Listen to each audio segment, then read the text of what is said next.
Diego, tengo una invitada especial hoy, como te venía diciendo en el primer bloque. Se trata de Diana Inés Pérez. Ella es doctora en filosofía, es docente de la Universidad de Buenos Aires y es investigadora del CONICET. ¿Y por qué traemos, Diego, una filósofa a esta charla? Pero me parece que hay que explicar un poco más y me parece que ella tiene un poco más de idea que nosotros en cómo está afectando o está potenciando cognitivamente las nuevas tecnologías a nuestra vida diaria y a nuestro cerebro y supongo que también a nuestro ADN de una forma evolutiva. ¿Qué pensás, Diana, de esto? Buenas tardes. Hola, buenas tardes, ¿qué tal? ¿Cómo están? Bien. Eh, em, bueno, la idea que quería transmitir tiene que ver con que las tecnologías en general, las nuevas, las viejas, las que tenemos desde que somos seres humanos, van afectando no solo nuestras acciones y las cosas que podemos hacer físicamente sobre el mundo, sino también las formas de pensar, las capacidades cognitivas, Ujú. etcétera. Y en realidad, más que una respuesta a tu consulta respecto de cómo están afectando, la idea era plantear la pregunta de que, Seguro. la inquietud de que efectivamente están afectando, sin duda están afectando, y la pregunta es hasta dónde, cómo, Sí. nada, porque afectar suena que están cambiando las formas de pensar, de ver problemas y de hacer cosas en el mundo más complejas. Ok, si vos la tendrías que ver desde el punto de vista de una investigación y tuviéramos que explicar a la gente esta investigación en forma de pregunta, de si está afectando o no está afectando, ¿cómo dividir, cómo podemos dividir esto? Por ejemplo, eh, ¿cuáles son los principales factores que vos identificás, que vos decís que te causan esta pregunta? O sea, ¿cuáles son los factores que vos decís individualmente, decís, bueno, esto de acá yo pienso que potencia o no y me causa una pregunta. Este otro factor también, si tuvieras que más o menos listar, ¿cuáles son los factores que ves que la tecnología está traccionando de una manera diferente en nuestro proceso cognitivo? Eh, bueno, claro, la palabra por la tecnología es un poco amplia. Habría que ver Ah, exactamente perfecto, bueno, qué tecnología, ahí está el ¿cierto? punto. Digamos, Sí, hay herramientas históricamente que nos ayudaron a potenciar nuestras capacidades físicas. Por ejemplo, un martillo nos permite clavar un clavo que no podríamos clavar con la mano, por ejemplo, ¿sí? seguro.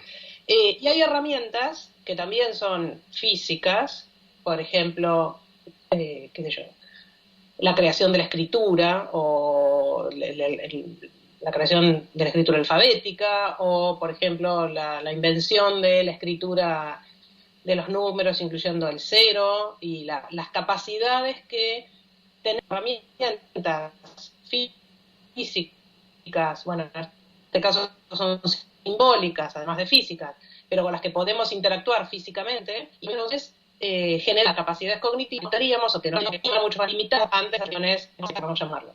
Entonces, la escritura, evidentemente, la manera de conservar la memoria cultural era a través de la limitada memoria biológica que podemos llegar a tener y entrenar. Por O sea, claro, ejemplo, pero para, ese es un punto fuerte, ¿no?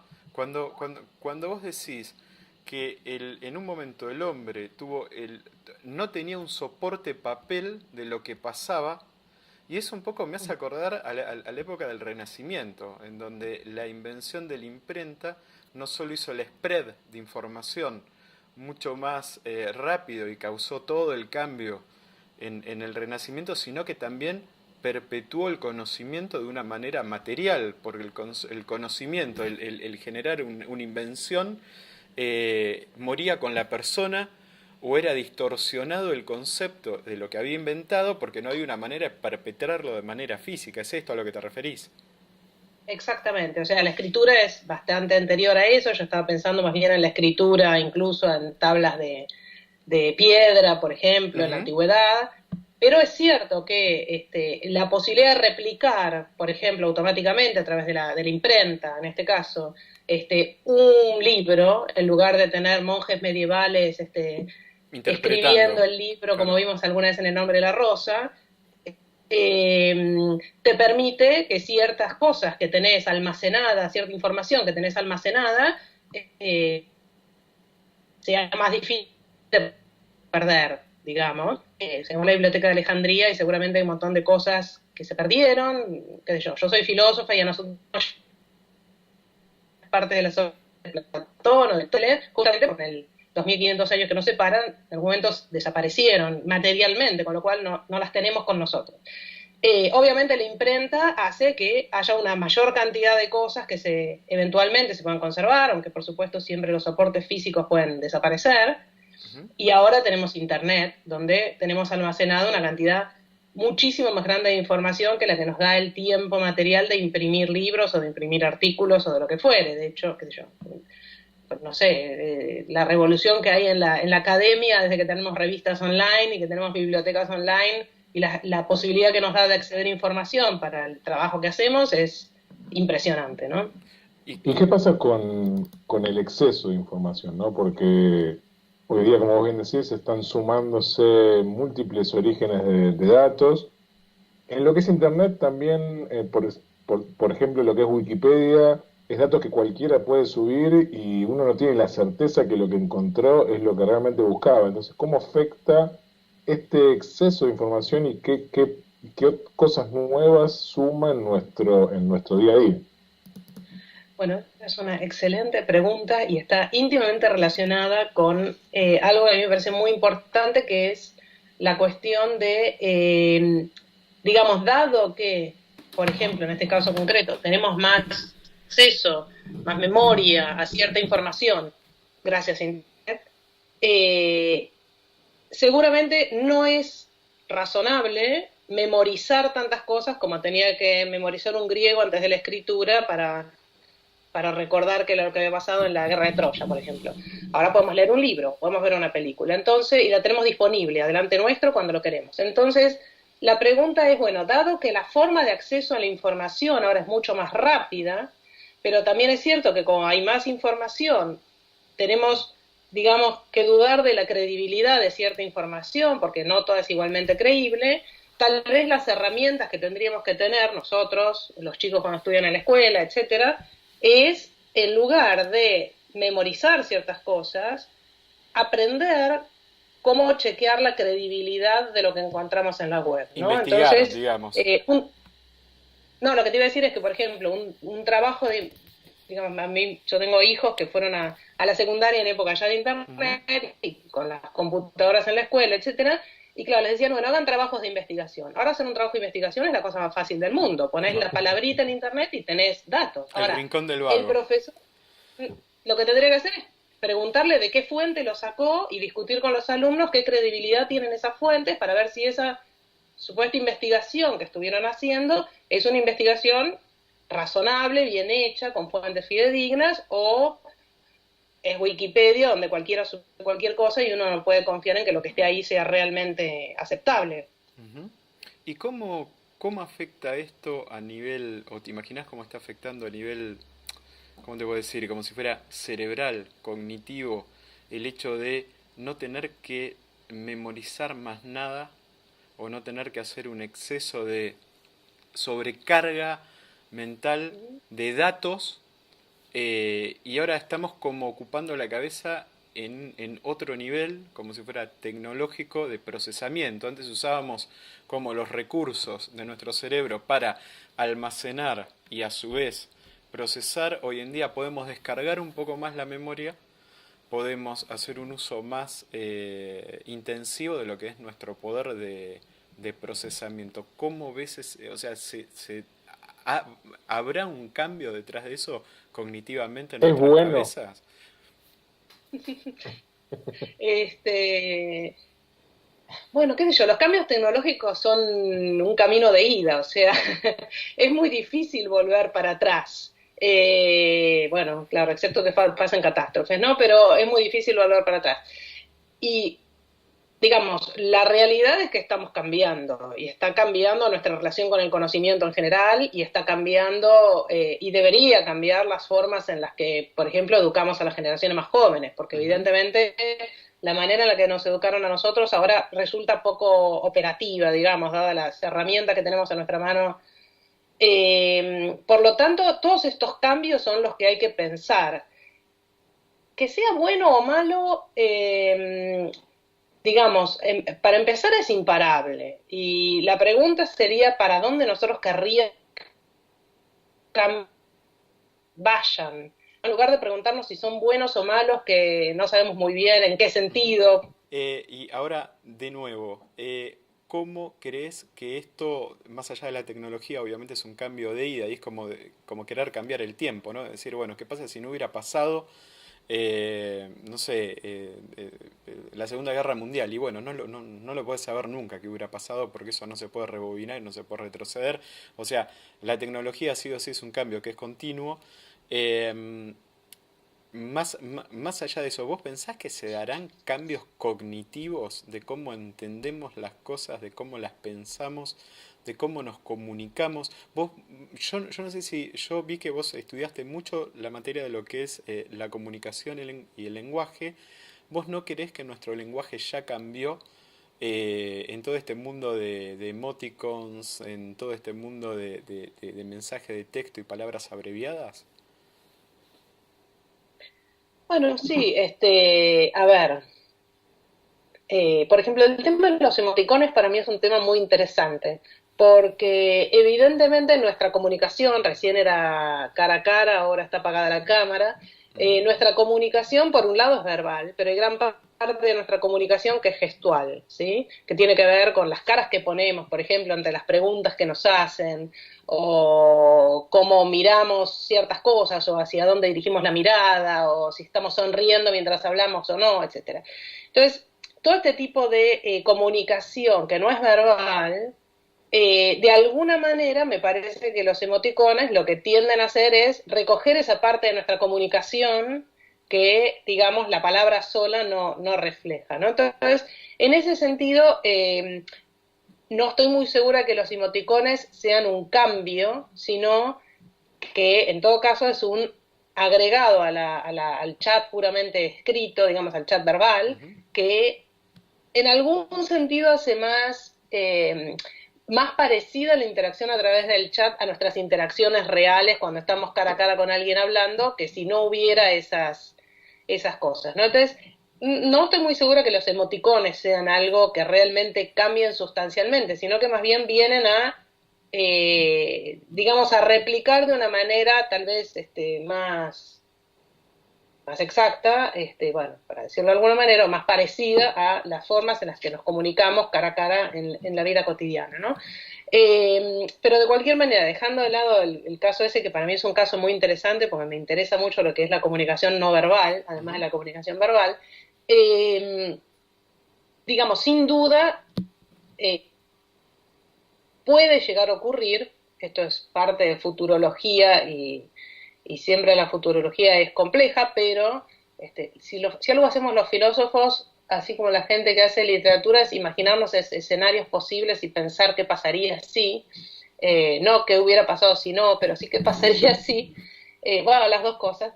Eh, entonces, la inquietud que a mí me plantea todo Ujú. este uso que hacemos ahora tan intensivo de cierta tecnología, tiene que ver con, digamos, pensar que en algún momento hubo un cierto uso de cierta tecnología o técnicas hace como 40.000 años, donde se produjo lo que suelen llamar los antropólogos una revolución cognitiva, ¿no? Una revolución cognitiva que tuvo que ver con el surgimiento del lenguaje, el surgimiento del arte, de las formas simbólicas, del pensar en lo que no está presente, o sea, la Pero ¿por qué? religión eventualmente. Cómo era eso antes de esa revolución cognitiva? Bueno, la idea es que los registros más viejos que tenemos de actividad, digamos, que tiene que ver con esta dimensión artística, religiosa, etcétera, de tener una manera de eh, referir a lo que no está presente, ¿no? De pensar en las cosas que no son las inmediatas en nuestro entorno, sino pensar más allá de lo que tenemos delante de la nariz, eh, tienen, por lo menos hasta donde se ha descubierto por ahora, más o menos 40.000 años. O sea que antes de eso tendríamos que pensar que los Homo sapiens, que somos nosotros, si bien hacían, por ejemplo, herramientas, tenían herramientas, no tenían esta capacidad de dar un salto más allá de lo que está presente y de intervenir en el entorno inmediato, ¿no? O por lo menos no hay señales o no hay registros de que eso se pudiera hacer como lo hacemos ahora. Entonces, la idea es que esto generó una revolución, suele llamarse la revolución del Paleolítico superior, que dio lugar a los seres humanos, a la cultura humana como la entendemos ahora, ¿no? Donde hay todas estas posibilidades, entre otras de guardar información en esas épocas pictóricas, a través de lo que conocemos de las cavernas encontradas en diversos lugares, pero evidentemente son cosas que permitieron a los seres humanos organizarse para hacer tareas cada vez más complejas, registrar, por ejemplo, los ciclos de las estaciones, de las lluvias, empezar con cuestiones como la agricultura, la ganadería, tener animales domésticos, bueno, todo lo que hoy conocemos que evidentemente hace no tantos años no podíamos hacer. Y eso en parte tuvo que ver con lo que los antropólogos y psicólogos evolucionistas llaman nichos en donde se pueda descargar cierta información y transmitir cierta información, ¿no? Y el asunto es que ahora la tecnología nos está dando un montón de nuevos nichos, de nuevas herramientas para cada vez tener más información disponible. Eventualmente, digamos, habría que tender a esto, a generar conciencia respecto de cuánta credibilidad darle a qué información y qué podemos hacer con esa información, ¿no? ¿Qué datos podemos sacar de esa información o qué organización podemos darle a esa información que eventualmente pudiera llegar, es una hipótesis totalmente especulativa, a generar algún cambio cualitativo, no solo cuantitativo, sino cualitativo, respecto de cómo nos relacionamos entre nosotros, cómo nos relacionamos con el mundo físico, qué cosas podemos hacer y qué no, etcétera, ¿no? O sea, hay una parte de la tecnología que de alguna manera aumenta cuantitativamente lo que ya podemos hacer. Hay una parte de la tecnología que reemplaza lo que algunas personas, por alguna cuestión de salud o lo que sea, han dejado de poder hacer, ¿no? O sea, y la pregunta sería, sí. claro, la pregunta sería en qué medida la tecnología no podría llegar a, desarrollándose como se está desarrollando, generar algún tipo de cambio ahora cualitativo que haga que, nos transformemos en algo diferente de lo que somos. No quiero decir ni mejor ni peor, ¿no? Sí, diferentes. Y yo me preguntaba, sacando obviamente a la gente que directamente le ayuda porque antes no podía comunicarse y ahora sí, uno siempre habla, bueno, que estamos tan, tan tantos medios de comunicación que tenemos más que antes, pero mi sensación es que estamos cada vez menos comunicados, ¿no? O somos menos expresivos en la comunicación. ¿Lo estudian esto? ¿Hay una calidad de comunicación que ha mermado con respecto a cuando no existían tantos medios o es mera imaginación mía? Bueno, yo como soy filósofa no hago investigaciones empíricas, no soy socióloga, o sea, no sería interesante hacer un relevamiento empírico para ver realmente en qué está cambiando esto y qué no. Así que yo no te puedo dar datos porque no tengo impresión, puedo tener impresiones, etcétera. No te puedo dar datos seguros. Ahora, por ejemplo, hubo un dato a mí que me sorprendió, que lo vi en una página de un diario online hace 2 o 3 días, que, por supuesto, te digo, la fuente, un diario online, que se supone que estaba levantando una investigación científica. No fui a chequear si esa investigación era correcta o no, o sea que habría que confiar en que ese diario estaba levantando una información fidedigna de una investigación psicológica, pero, digamos, esa noticia lo que decía era lo siguiente, que durante la última mitad del siglo XX, cada generación superó el promedio del coeficiente intelectual, la generación, en 3 o 4 puntos respecto a la generación anterior, ¿sí? Y que parece que la generación actual disminuyó en 6 o 7 puntos con respecto al promedio de la anterior generación. ¿Sí? Y ahí en el artículo decía que una hipótesis era el uso de la tecnología, o sea, el hecho de que ciertas relaciones que tenemos con la tecnología evidentemente no favorecen el desarrollo de nuestras capacidades inteligentes, entre otras cosas supongo que porque hay mucha tecnología que básicamente nos lleva a hacer cosas repetitivas, ¿no? Y no hay nada mejor para desarrollar la inteligencia que desafíos nuevos, en lugar de tratar de hacer siempre lo mismo Y ahora, o de y ahora esa baja del poder cognitivo marcadamente está porque no hay un procesamiento ¿cómo es que se llama? De la información y está más al alcance de la persona, por lo tanto tiene un poder, digamos, de trazar una cognitiva diferente o de menor calidad porque ya está todo procesado. ¿Por dónde lo ves por dónde cuando leíste esa imagen, esa nota, te lo imaginaste que venía el tema? O sea, ¿cuál fue el o primer sea, por qué que pensaste? lo que pensé, pero esto es totalmente especulativo, ¿eh? Esto Sí, no es un lógico, trabajo lógico. empírico que esté, hay que estudiarlo empíricamente, pero lo que pensé es, por un lado, que esto que yo decía, que en general la tecnología, por más que avance mucho, es muy limitada en cuanto a que lo que nos ofrece es una cantidad de rutinas específicas, ¿no? Que repetimos muchas veces, ¿no? Que yo, a mí me gusta el bueno, estoy juntando caramelitos, no te digo que muchas horas en el día, pero digamos, es una actividad reiterativa que no requiere de ninguna capacidad nueva. Y la inteligencia en general se desarrolla cuando uno no está cómodo, cuando uno está inquieto, cuando uno quiere hacer cosas diferentes, Ujú. cuando uno no repite siempre lo mismo, sino que trata de resolver situaciones que son para nosotros novedosas, que nos generan algún tipo de desafío cognitivo, intelectual o lo que sea. Entonces, no me extraña, digamos, que el hecho de tener todo a la mano haga que seamos más vagos, digamos, que están ahí, ¿para qué vamos a andar? Preguntándonos de dónde salió, quién lo procesó, cómo lo obtuvo. Sí, creo que es vital lo que vos nombrabas de cómo acompañan los cambios en la educación estos cambios que vivimos día a día, ¿no? Exacto. Sí, sí, sí, porque obviamente podés, digamos, dada la información que tenés, si un chico es más o menos inquieto, podés darle consignas como para que trate de seguir inquieto y que eso que tiene a la mano le genere más preguntas, en lugar de simplemente ir buscar la información y acá se terminó la historia. Ahora, vos al principio decías que el hombre hizo herramientas como una extensión de sus propias capacidades y citaste el caso del martillo.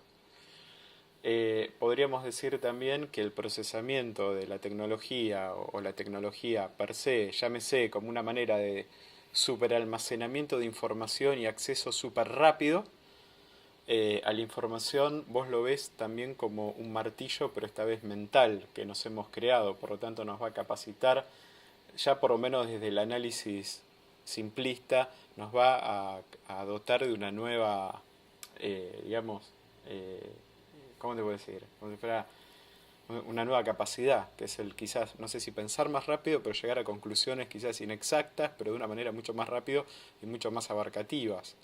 ¿Cómo definirías esa nueva capacidad? Antes era clavar un clavo o atornillar un tornillo que con la mano no podías. Entonces te volviste eficiente en hacer eso en base a una herramienta. ¿Cómo llamarías esta nueva capacidad en la cual ya no hay un martillo, sino hay internet y poder procesamiento? ¿Qué nueva capacidad fue la que estamos adquiriendo? Sí, o sea, digamos, en el caso del martillo, en realidad, no sé si es o sea, en algún sentido es una nueva capacidad, en otro no, porque podrías golpear con la mano, te lastimaría mucho la mano, podrías Ujú. usar clavos en lugar de metal, de madera, que serían menos resistentes, o sea, estás mejorando lo que ya hay, en algún sentido. Con la tecnología, en principio, la tecnología me refiero a internet, teléfonos celulares en la mano, tablets, todas esas cosas que tenemos todos disponibles todo el tiempo, evidentemente se genera una relación digamos, en la cual, vamos a ponerlo así,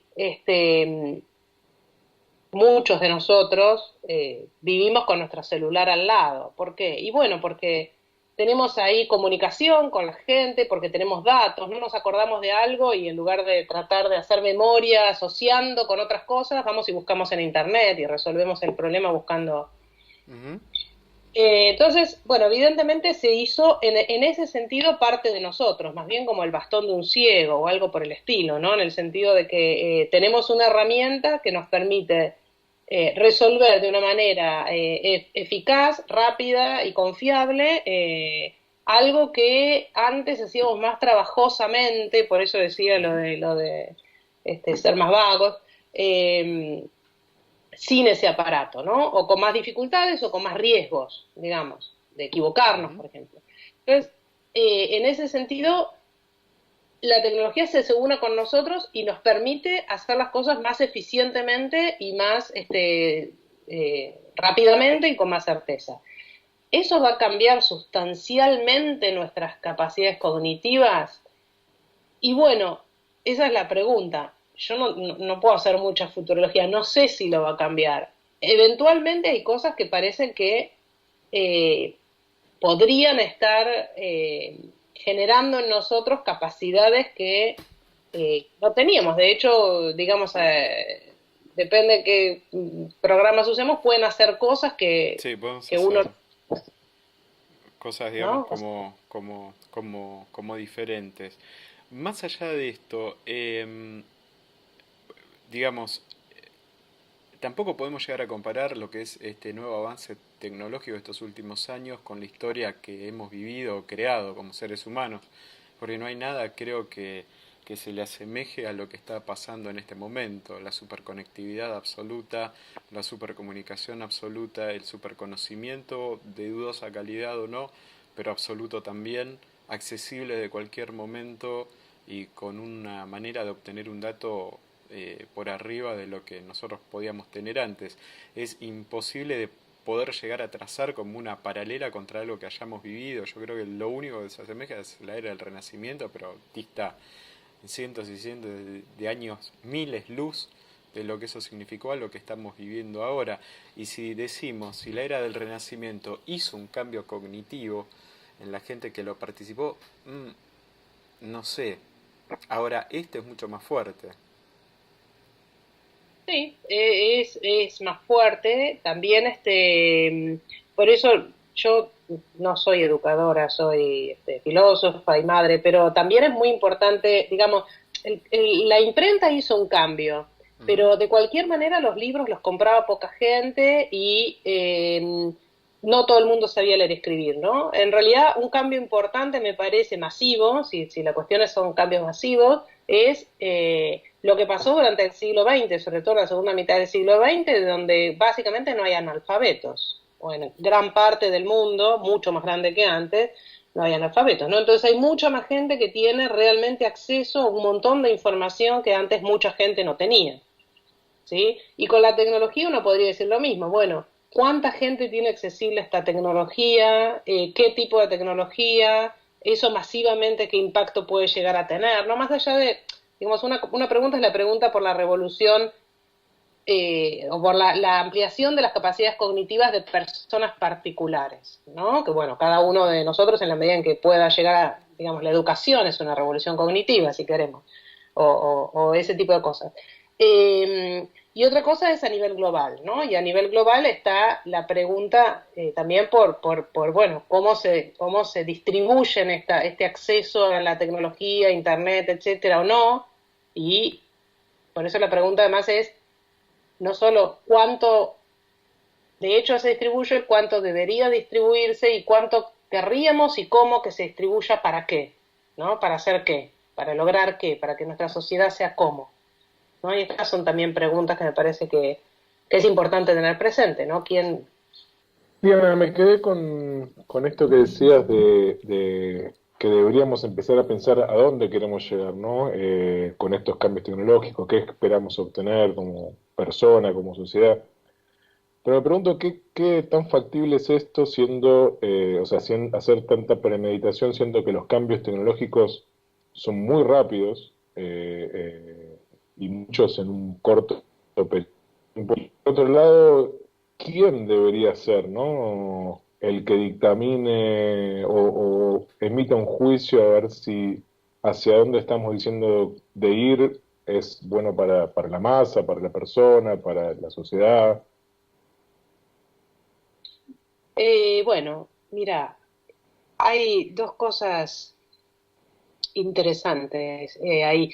Uno tiene que ver con eso, ¿no? Con que es verdad que en realidad no es mucho lo que podemos predecir del futuro, en el sentido de que las cosas van pasando, los hechos se van sucediendo y es muy difícil prever, dado lo que va pasando, a dónde vamos a llegar o a dónde no. Por eso la pregunta de en qué medida esta tecnología llevará o no a una solución interesante. De cualquier manera, eh, que no es hacerse la pregunta de dónde queremos ir, además es la pregunta en general en la vida, ¿no? Mm. De qué es lo que quiero hacer, a dónde quiero que mi vida se dirija, a dónde queremos como sociedad que nuestra vida se dirija.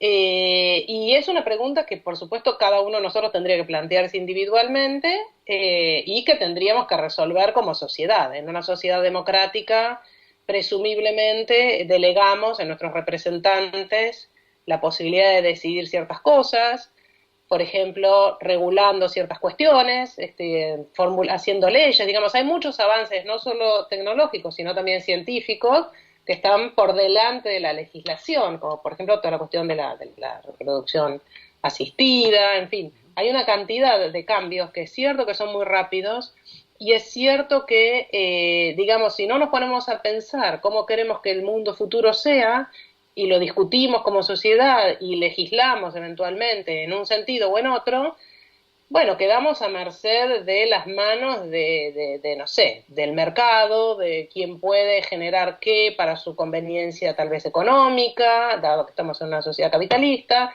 Lo mismo con respecto a las técnicas de reproducción asistida, quién puede pagarlas, quién no, o cambios en general médicos, ¿no? Yo digo, el ejemplo médico es un ejemplo bastante obvio.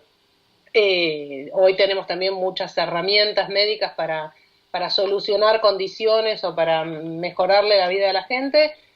Bueno, ¿cuáles de esas son las que deberían estar autorizadas o no? ¿Cuáles deberían ser gratuitas o no?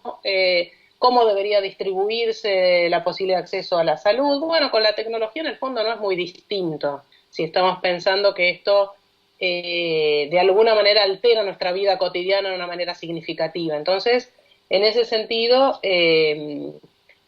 también es algo que creo que tal vez no estamos como sociedad analizando de la manera en que, con la profundidad o con la seriedad con la que deberíamos para decidir hacia dónde quisiéramos que ciertas cosas vayan, ¿no? Por ejemplo, bueno, la educación es un caso obvio, ¿no? Cómo cambiamos o no la escuela media, la escuela primaria, o sea, simplemente repartiendo computadoras, simplemente poniendo internet en esa escuela, o no, ¿qué hacemos? Ahora, ya para ir cerrando, ¿en qué te cambió a vos la tecnología cognitivamente? Qué sé yo, no sé, yo soy más vieja, o sea que No, no, no, vino no, bueno, la... pero digo, por eso mismo, o sea, yo creo que viviste ese cambio. Si yo te lo contara, cuando yo era chico, con mi hermano, cuando tenía 16 años, los días de domingo de lluvia, agarrábamos las enciclopedias y lo que hacíamos era directamente ponernos a, ¿cómo es que se llama? Nos poníamos a buscar los crucigramas súper complejos y de los crucigramas súper complejos lo siguiente que hacíamos era buscar en la enciclopedia cuando no había internet cómo resolverlos buscando la investigación en esas enciclopedias. Hoy en día un crucigrama complejo, un día de lluvia nos puede llevar 3 horas con internet, pero porque nos desconectamos y nos andaba lento la máquina, si no no hay manera de pasarse una tarde. Digo, ese cambio en donde todas las respuestas están a la mano y no hay un proceso investigativo, más que nada hay una manera de cómo preguntar a un buscador algo, obviamente yo lo sentí cambiar. Vos en tu tarea, digamos, investigativa, como investigadora del CONICET, como una persona que sos de la ciencia, ¿cómo viste que te cambió esto cognitivamente lo que hacías antes de una manera más offline y lo que haces hoy?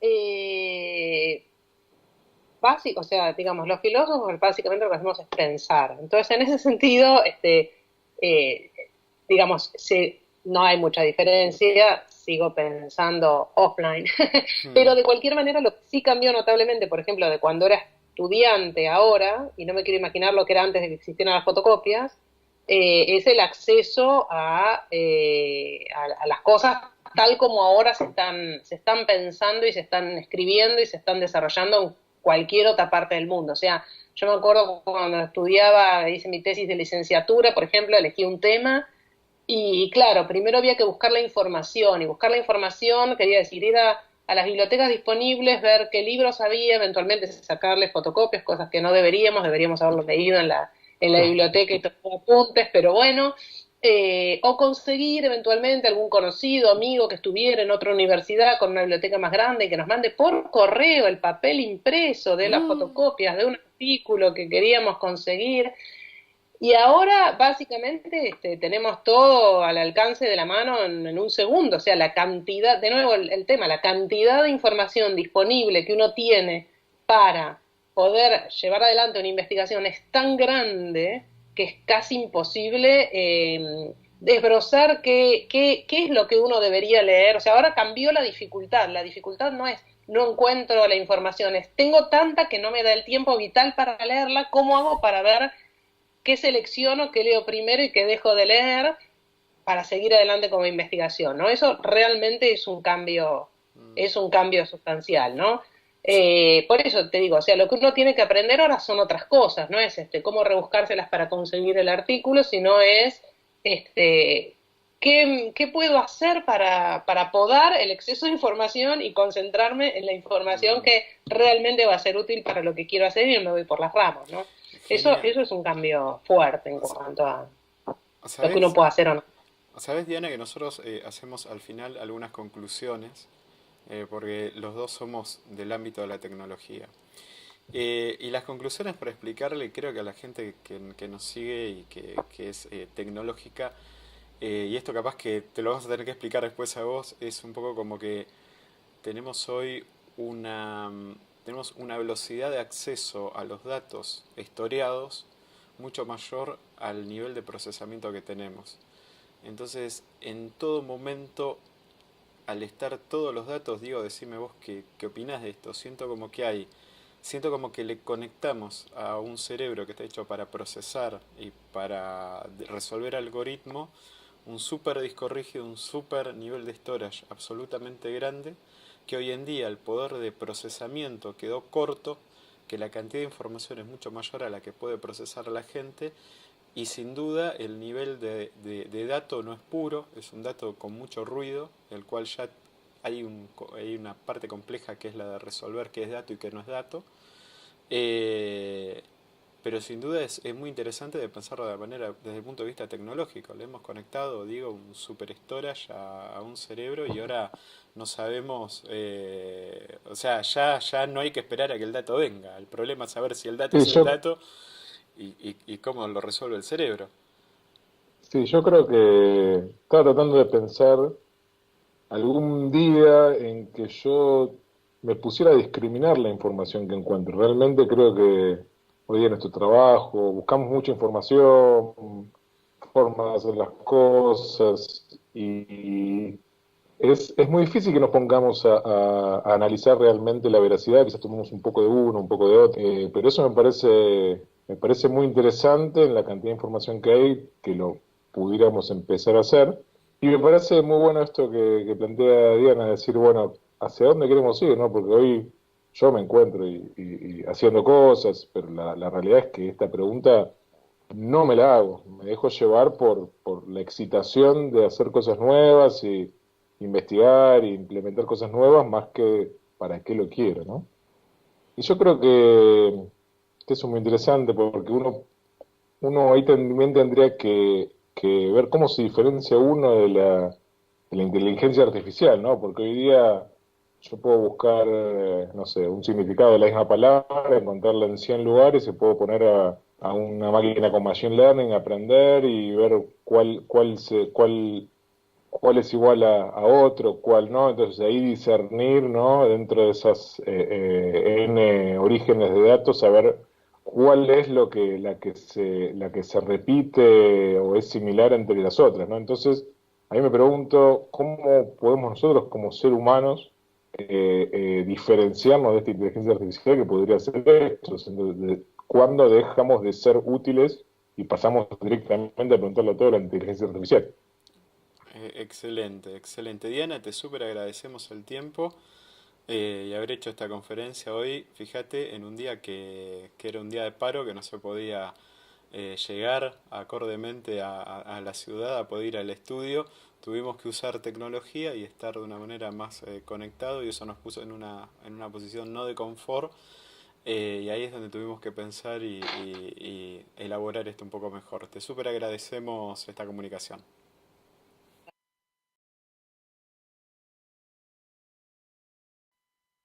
Bueno, Diego, buenas tardes. Estamos ahora sí en una videoconferencia porque hoy, digamos, con el paro que hubo, no pudimos llegar, digamos, hasta el centro, una locura. Así que no nos quedó otra que usar tecnología y poder hacer este programa desde nuestras casas. Vos no sé dónde estás, pero te veo bastante bien. Estás como en un ámbito de oficina, me parece a mí ahí. Buenas tardes. No, no, sí, sí, sí. Yo llegué a la oficina, bien. Para mi sorpresa era el único en la oficina, Bueno, así eso es que importante. podría haber quedado en casa. Eso es súper importante. ¿Sabes qué? Hoy tenemos, al final de este bloque, vamos a estar hablando con una filósofa un poco de cómo todo este cambio tecnológico puede o no afectar positiva o negativamente los procesos cognitivos de una persona. ¿Sí? O sea, todos sabemos Epa, que, digamos, ya la manera con la que investigamos, percibimos y tomamos decisiones es muy diferente por la asistencia tecnológica que tenemos en todo momento nuestro minuto a minuto. Y vamos a estar hablando con una filósofa que es una investigadora del CONICET y me parece bastante interesante de escuchar qué es lo que tiene para decir. Así que vamos a estar hablando de eso. Pero me imagino que esta bárbaro. semana habrás visto algo que te llamó la atención. Si querés, empiezo yo porque tengo una noticia, pero digamos que es bomba, bomba mal. Dale, dale. Yo no sé si sabías que la semana pasada el jueves fue el día de la selfie. Ah, no, no sabía. Bueno, sí. El día de la selfie, digamos, se hizo el día 21 por una cuestión que hubo un DJ que se puso a trabajar con el tema de hacer selfies a modo solidario de manera mundial, entonces clavó un hashtag que decía, bueno, el día de la selfie mundial para fines benéficos, y se tomó ese como el día de la selfie. Pero te quería contar algo, la primer selfie, ¿en qué año para vos se hizo? La primera selfie. Bueno, No sé, me imagino igual de las primeras no, cámaras, no no, no. obviamente el Bueno, celular, no, pero 1839, digo, uff, no, tan 1839, atrás no me imaginaba. una persona llamada Cornelius en el cementerio de Pensilvania se sacó una autofoto, ¿sí? Y ya en ese tiempo posaba el tipo, o sea, puso la boca de una manera un poco extraña y eso como que llamó la atención un poco a qué era lo que estaba viniendo. La primer adolescente que hizo una selfie es increíble porque, digamos, uno puede pensar que esta cosa de posar y autorretratarse es algo, digamos, ¿cómo te voy a decir? Egoísta de estos tiempos, el autorretratarse por ponerse el celular adelante de la cámara, etcétera, etcétera, y que viene estos tiempos, pero no. La selfie hecha por un adolescente fue en el año 1900 por la duquesa Anastasia Nikoleva, que disparó una foto a sí mismo, pero usando un espejo, porque obviamente en un sobotroco la cámara que no la Claro, podía tener casi adelante. Pero el término selfie se empieza a usar en el año 2002. O sea, viste que ahora con todo lo que es archivo de internet, Google, Yahoo, Archive Library y todo eso, entraron a tirar búsquedas a ver dónde fue la primera vez que puntualmente se encontró la Mira. palabra selfie y fue en el año 2002 por un australiano. El Mira. australiano retrataba cómo borracho se cayó en la calle, se partió los dientes y se Mm, estaba retratando un agujero que le había quedado en el labio, porque cayó mm. con los dientes y con los labios, estaba muy borracho.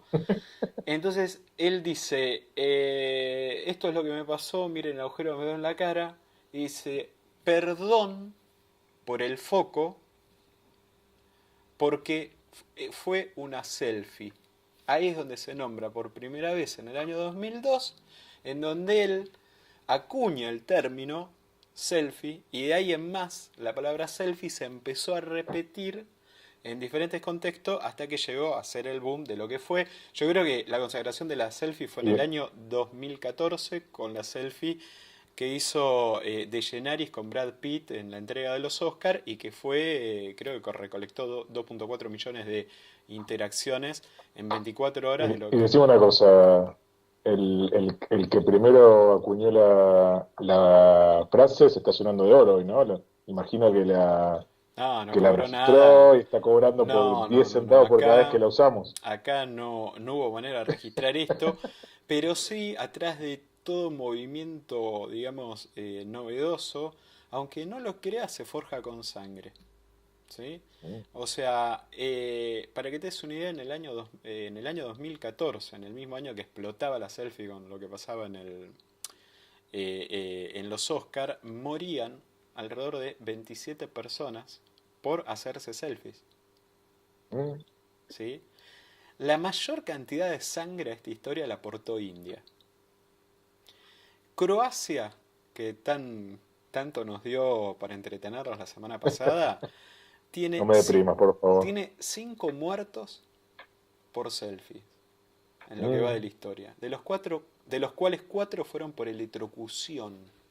En Brasil, sin embargo, la mayor muerte en formato selfie es por caída.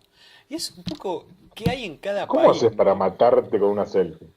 Bueno, en este caso de Croacia es increíble. Búsquenlo después en Wikipedia, está el link de muertes en situación de selfie. Lamentablemente Argentina tiene una muerte, y si vos ves la lista de los países, Argentina dice un muerto y entre paréntesis dice animal. Y cuando se refiere al hecho, es el delfín que sacaron del agua en Santa Teresita, ¿te acordás? Lo sacaron para hacerse una selfie y el delfín la quedó porque no tenía agua. No. Entonces, a la recontra quedó. Bueno, Argentina es el único tipo que tiene un muerto que es animal. ¿Entendés? O sea, encabezamos ahí. Después, en Croacia se suben arriba de los trenes los 2 tipos muertos por electrocución. En realidad fueron 4, pero 2 fueron porque subieron arriba de los trenes que hay tendido eléctrico, porque son eléctricos y la quedaron ahí arriba. Y lo raro fue que uno murió y al año, exactamente para la misma fecha, más un día, muere el otro tipo. Esto está totalmente documentado y yo digo, yo acá tengo papeles como para comprobar esto, ¿viste? Siempre hay que ir con papeles a todos lados. Eso acredita a todos, no, pero fuera de broma yo chequeé algunas de las muertes que figuraban en la lista y es increíble, pero hay por lo menos arriba de 300 muertes en situación de selfie. Yo creo que esto golpea mucho a los adolescentes. Yo creo que va a ser una de las principales causas de muerte de adolescentes, muerte en situación de selfie. ¿Qué noticia tenés, Diego, vos para hoy? Tengo una noticia muy interesante. Vos sabés que la gente de Amazon, siempre revolucionando un poco en todo, está empezando a implementar inteligencia artificial Ujú. para puestos de lo que ellos llaman white collar, ¿no? White collar es guante blanco, ¿no? Ellos ya tienen hace unos 6 7 años inteligencia artificial para lo que son los Amazon Stores, para la venta directa, Pero pará, digamos, de productos. no entendí el concepto. ¿Cómo es? White collar. Claro, ellos lo, lo que plantean es poder empezar a usar la inteligencia artificial para puestos más estratégicos, no nada más atención al público o cosas más rutinarias, ¿sí? Ujú, Sino algo, por ejemplo, lo que le están implementando es para lo que es la compra de productos, ¿no? ujú, Ellos tienen que a través de inteligencia artificial ujú. pueden hacer compra, hablando con proveedores, viendo el mejor precio y sabiendo qué es lo que más se quiere comprar, cómo, a cuánto, qué es lo que más quiere, cuál es el mejor momento para tener cada producto, el mejor momento para tener más barato ese producto. Entonces recolectan toda esa información. La idea es, la idea de Amazon es tener negocios que sean directamente sin intervención humana.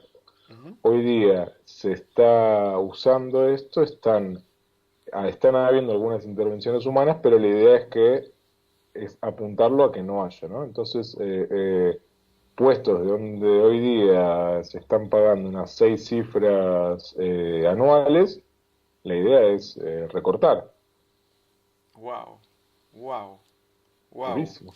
Bueno, y la otra noticia que tenía para darte en sí va por ese mismo lado, pero no por inteligencia artificial, sino por cómo la tecnología acorta las cadenas de valor.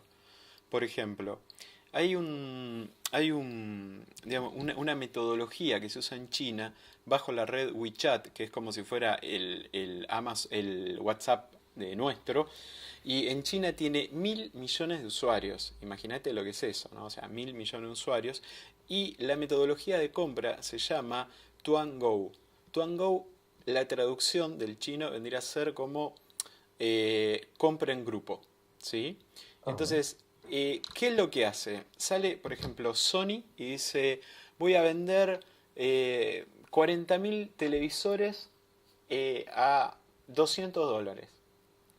El de 50 pulgadas, 64 pulgadas, lo que vos quieras. O sea, el super televisor que antes costaba $500, $1.000, en $200, pero tengo que vender en las próximas 24 horas 40.000.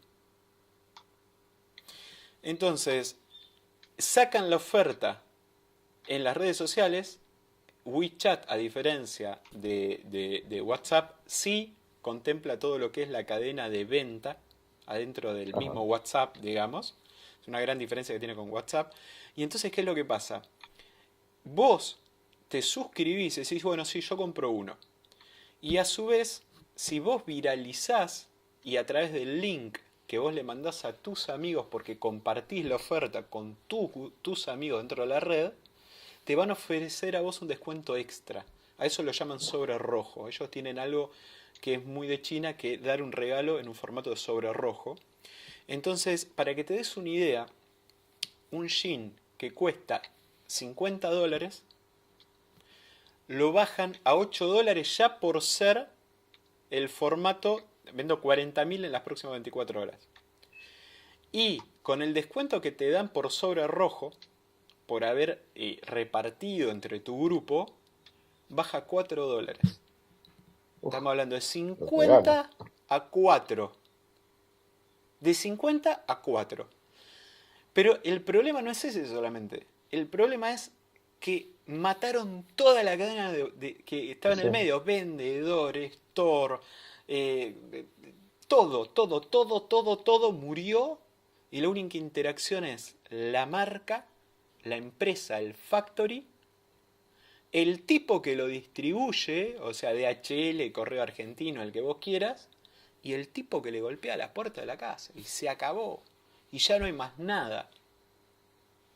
Que es un poco la tendencia, ¿no? Lo vemos con muchas otras empresas como Toys R Us en Estados Unidos que tuvieron que decir cerramos los locales porque no, la venta en Internet supera ampliamente la venta y los costos de los locales. Entonces, si no se amoldan los locales y la venta de cosas a la calle, a la realidad de hoy, que es la venta por Internet, y no vamos a dejar de No, ver no, empresas no. que van desapareciendo. Ahora, si vos le sumás inteligencia artificial, que ya mata un montón de puestos que tienen que ver con selección, con cabeza, con utilización, digamos, o sea, no es un robot, una inteligencia artificial. O sea, un robot está pautado para ir y clavar una soldadura en una puerta de una determinada manera. Listo, se acabó.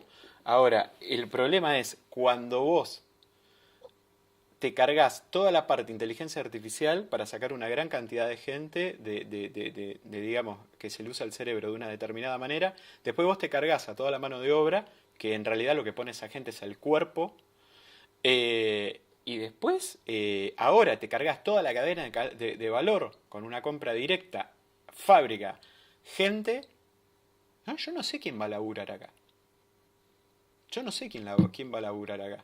Y qué raro China haciendo esas cosas, porque justamente ellos tienen muchas de estas políticas por proteccionistas, digamos, de todavía comunismo y todas estas cosas, porque cualquier decisión, mega decisión comercial, capitalista que hagan, imagínate que con 2.000 millones de personas tomás alguna decisión que le conviene a algunos Te lo y hay cargaste. mucha gente que se muere de hambre.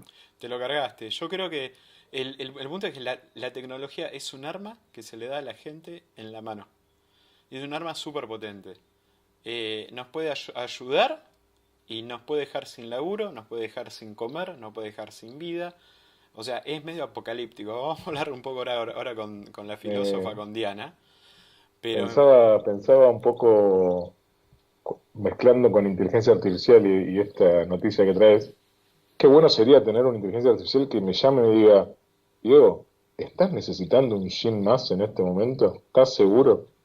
Ponerlo un poco del otro lado, pero ¿no? escúchame, Basta de tanto vender y... a ver, vos querés una conciencia. Claro. Que te diga, mirá que la cuenta bancaria no está. Pero todo eso va a venir. Yo no tengo ninguna duda Y sí, que el financiero digital va a venir y un poco la conciencia digital.